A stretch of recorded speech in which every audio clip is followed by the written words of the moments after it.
I'm Andy Schonberger, VP Client Services at Intelligent Buildings. We provide services for real estate owners, occupiers, developers, their technology ecosystem on how to adopt technology to either make the money, save the money, or reduce risk. Yeah, so our session was about whether it's responsible to invest in digitally enabled buildings, and I think the short answer is yes. Because the technology deployment's happening whether it's done intentionally or not. So we talked about how it's important to design buildings for flexibility, to have infrastructure ready for the office of the future or the workplace of the future or the campus of the future. We know that our buildings need to be more flexible for the way users are expecting technology to be a supporting tool for them. We also talked about removing the risk due to deploying more and more technology in our buildings and how to do that cost effectively and intentionally, and inevitably how to avoid having many of our buildings be obsolete because of the changing technology preferences and return to work and many of the market drivers we're all experiencing today.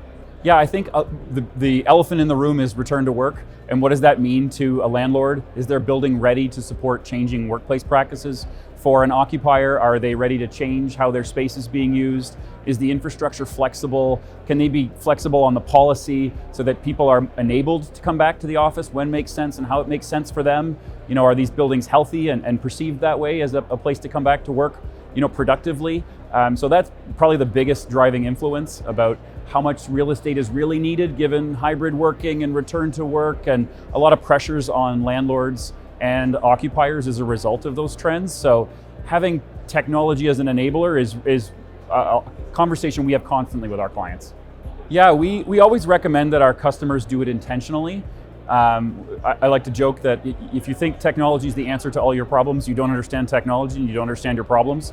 So what we want to help our clients with is really understand the opportunities in front of them. What are their business challenges? Is it about repositioning a particular asset? Is it about getting ESG data out of a portfolio?